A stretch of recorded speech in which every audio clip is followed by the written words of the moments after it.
It's Spoilerin time, folks, where we take the hard work of Cordkillers, our sister show, where we've learned how to watch stuff, and then we watch stuff and talk about it. This week, we're going to treat you to a conversation about the Larry Sanders Show, episodes like No Business I Know and Larry Loses a Friend. Aw. Also, the 4th episode of Season 3 of Westworld and Season 5, Episode 7 of Better Call Saul. I'm Tom Merritt. He's Brian Brushwood. Heck yeah. Normally we would talk about a movie draft, but there's no movies, so let's get started with Better Call Saul. Let's talk Better Call Saul. Jimmy and Kim got married, and Brian, I got to give it to you. You were absolutely right. This was entirely for the legal reasons. Yeah, although I thought they did an interesting job of threading that needle of how sentimental they were going to get, where it's like they both very much downplayed it in the moment, but then after the fact, they're like, oh my God, we just got married. Like, also, but we are kind of married. We're definitely a couple. Yeah. Let's have sex. Talk about forgive me, families. A boner killer is when somebody wants to confess that he's working for the cartel and that he's kind of excited about the idea of making a lot of money. I dug the fact that they set the ground rules, that the whole reason they're doing this is so that he could confess to her everything as it's happening that he normally would feel like legally he couldn't do. I described this episode to my wife, and she was like, well, why is she, upon hearing the premise, she immediately was like, great, so why are they still married? And I was like, well, they've only been married 30 minutes in the show, so he hasn't had enough time to, she's like, oh, well, when's he going to describe all the things he's done? And she divorces him. And I don't think there'll ever be like a retroactive dump of information that will cause that. Certainly something in the next couple of episodes. Like, this is as good as it gets right now. And they even said, like, we're leaving the past in the past at the very beginning of the episode. Remember? Yes. Outside? Yeah. So. Yeah. I have a feeling the future will provide plenty of grounds. I'm not worried about that relationship being tested in the future, though, especially because we're seeing how Saul Goodman gets connected here, right? Lalo, it basically maneuvers him into being, it's almost like being indebted to the cartel by having to have the cartel approve of you, right? Like it's interesting how they portrayed it as an inescapable fate to do a favor to the cartel and have them like you. Well, and it's interesting because Kim is somebody who believes in the moral righteousness of advocating for somebody whose opinion you do not agree with. And we see her defending clearly people who have committed crimes. So in some way, I would expect her to be on board with the fact that he's like, well, this is a client, happens to be with the cartel. If I do this, cartel will like me a lot. You'd think she'd be on board. But you can tell in that, unfortunately, even though they solved the problem by getting married, you could tell they've not solved any problem at all. And all they're doing is, seeing the beginning of a rift where he's going to, decide, well, I know I'm supposed to tell her everything, but every time I tell her anything, she doesn't like it. So how about I not tell her something? Even stronger than that, he's going to get in a position where, because he's now in the pocket of the cartel, they're going to make it very clear to him that he can't tell anyone something.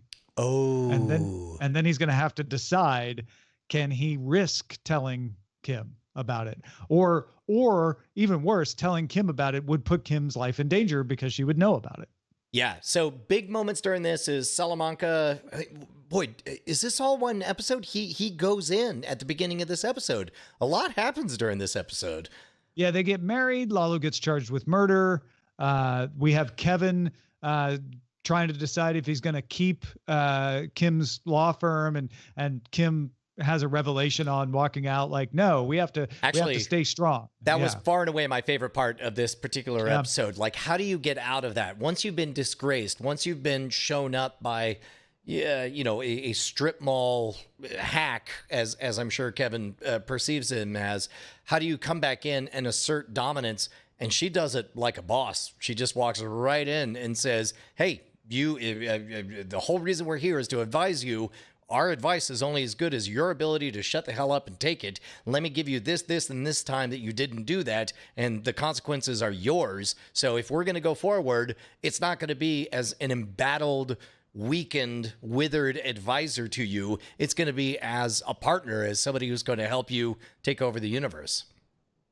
And then we get kind of a weird introduction to the Madrigal stuff, which is necessary because it's why Gus needs Lalo out. It does an explanation of why Gus will be better with Lalo out, and why therefore Mike can give Jimmy the details about how Mike set up the witness to essentially, name Lalo, and she's not a reliable witness, and that lets Jimmy pull off the miracle in court, which, it all fits together real well. But that hotel scene between Lydia, I mean, it was great seeing Lydia there with Gus and everything, but that was a weird hotel scene for me. Tom, you used a lot of words and mentioned a lot of things for an entire plot development that, in my mind, only resides in one box labeled Spice Curls. That's the only thing I care about from that entire plot line is they introduce Spice Curls, and I want to know why Spice Curls don't exist. Yes. Well, they're just curly fries, right? Are they? Just they look like curly it. fries? Or are they? That and Get some spice. I guess it's about spice, right? The second part is this is the same episode where we watch Nacho because he's informing on Gus. So weirdly, Gus helps burn down his own restaurant because they have to keep up the facade that Nacho is not in his pocket. I'm not gonna lie, I thought it was really cool that they went through the effort of setting up a plausible way to burn down a chicken establishment by taking a frozen chicken, superheating the oil so that the moment something comes in, it's going to burst into flames and burn everything down. And then, sure enough, the frozen chicken slides down and goes in. In reality, what would happen is it would ignite the superheated oil. The oil would spill over and everything would burn down. But then they Hollywoodized with a crazy explosion, and that bummed me out. Gas leak. Gas leak, Brian. Oh, you know what? Gas. Actually, you're right. They did do a gas leak. Okay, I feel better about it now. You know what? Yeah. I stand corrected. I totally stand corrected. The only thing that bugged me about it is like he went to all this trouble to delay the fire starting so that he'd be away, but then was still in the parking lot. And I assume this is like a non-surveillance situation where there wouldn't be some security camera that would catch him, but some witness could have seen him and be like, "Oh no, the owner of the restaurant was sitting there in the parking lot." I feel like within Hollywood rules, this is okay. Yeah, this is all fair game. I think it's right.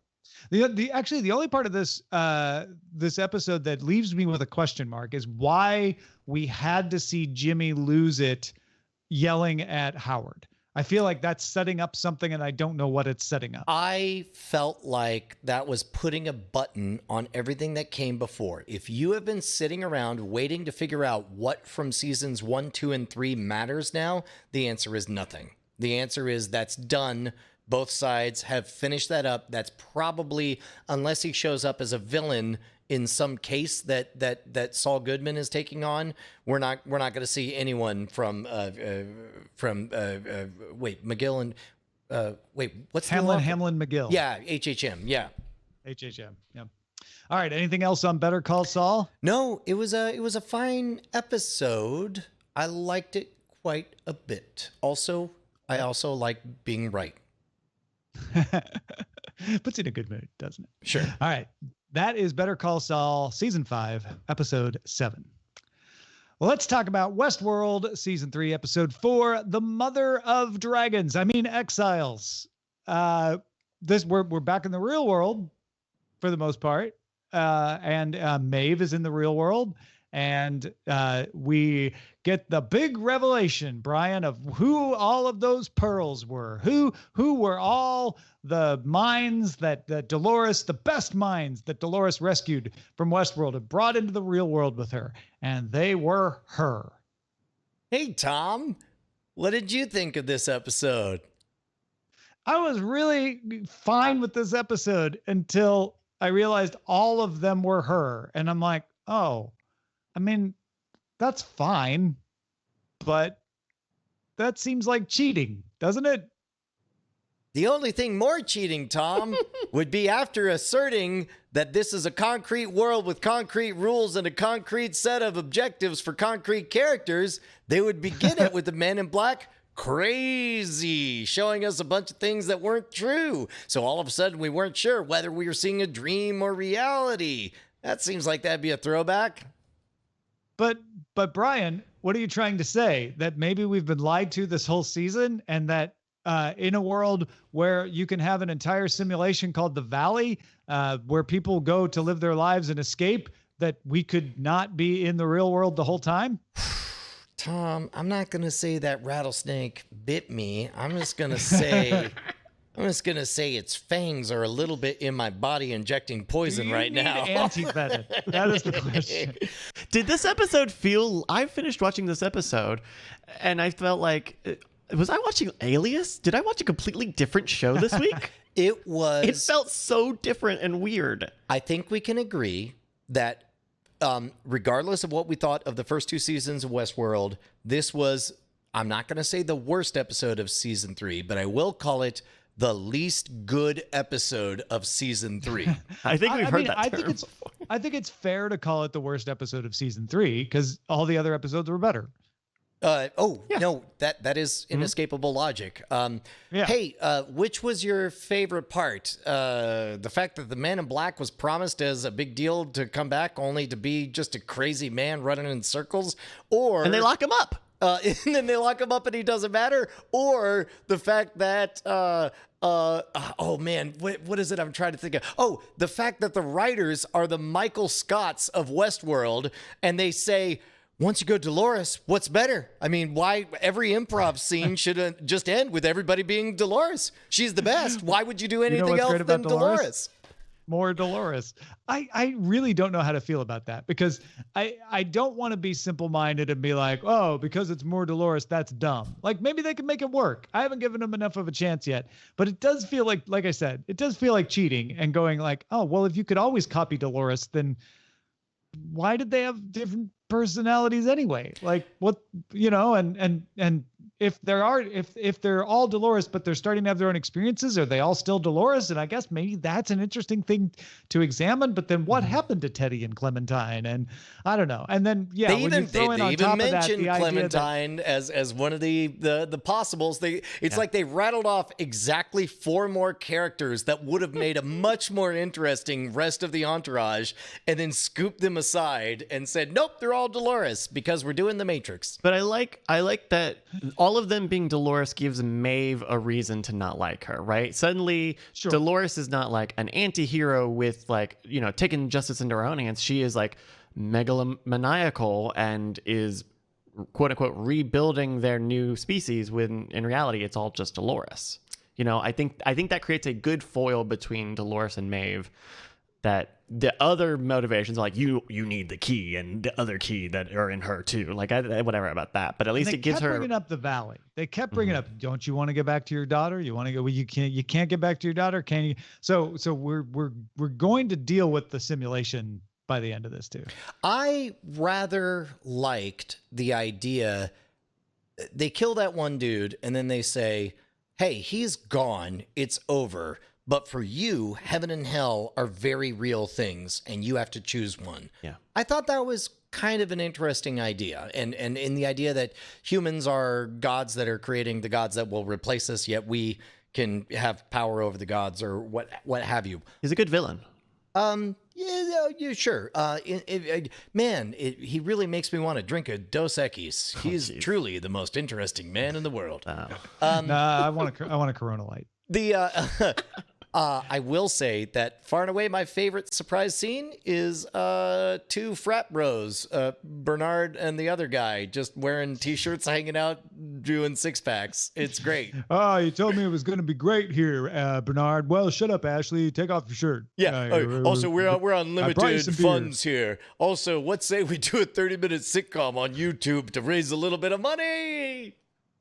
Amazing. How many Maeves do you think we'll have next week? I hope we never, ever, ever have more than 1 Maeves. You get to pull that move. No, but Dolores said, you know what you need to do, Maeve, is have a bunch of Maeves. And Maeve said, that's an interesting idea. Well, she didn't exactly say that, but I hope. I'm sure. Also, what do we think of Eyes Wide Shut? What was that? Of what? The Eyes Wide Shut charity auction of prostitutes. Oh, right. I mean, okay. Yeah, it seems like somebody really wanted to make that scene. And so they're like, you know what we could have? It could be a scene with women without pants on. We made all this Somebody futuristic like, clothing, so we need to put it on. Yeah. I will say, man, Aaron Paul just chewing up every second on that screen. It's like he's in a different class than everybody else. And forgive me, everybody else has the advantage because they've been there for 2 seasons before. But the second Aaron Paul shows up, I can't see anything other than Aaron Paul. I'm really pleased for everything he brings to the show. All right. Anything else on Westworld? I think the robots are a bit of trouble, Tom. Wait a minute. We don't have time to dig into that one, Brian. Okay, well then let's move on. That is Westworld Season 3, Episode 4, Mother of Dolores's.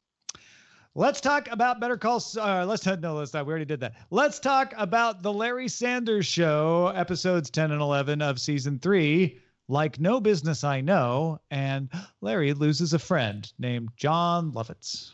I don't know which of these I like more than the other. Also, I'm really glad that we're watching two at a time, so I get to pick a favorite between the two.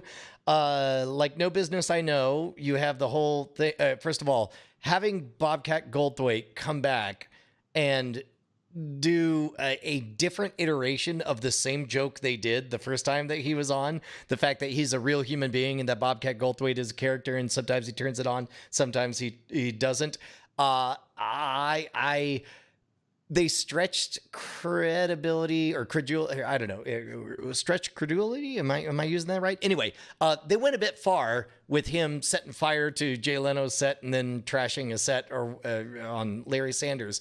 But I still loved every second of all of that, as do any moment of complete Hank Kingsley weakness. I love Hank being weak. I love Artie being in charge. I love Larry being terrified and neurotic and in his own head, and everything delivered on this one.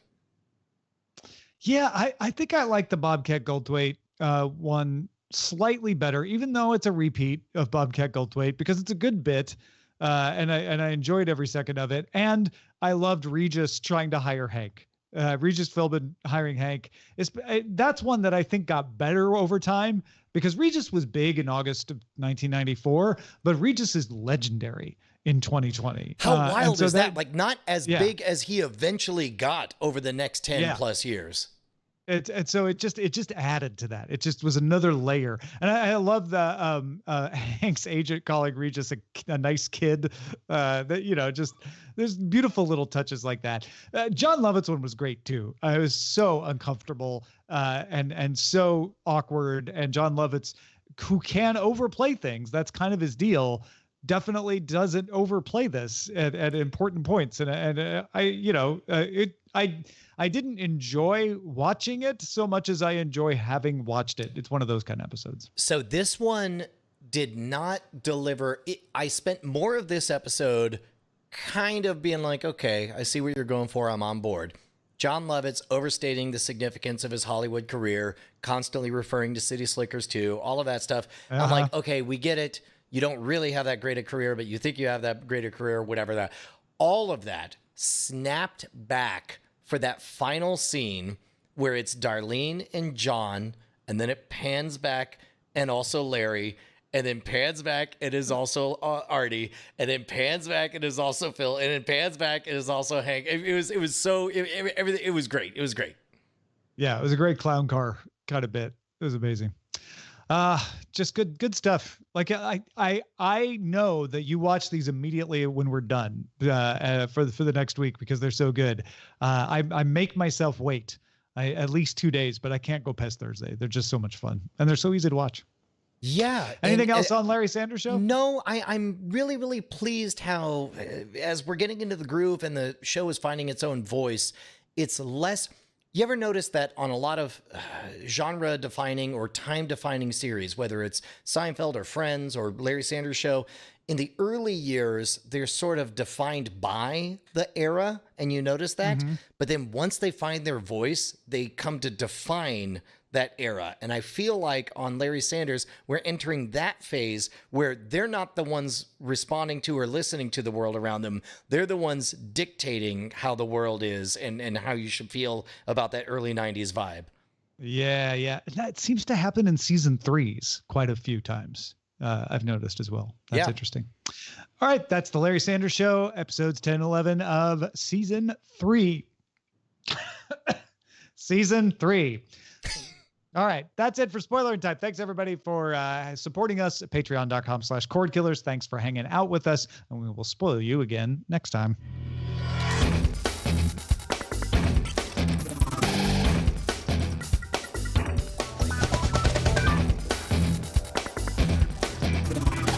Diamond Club hopes you have enjoyed this program.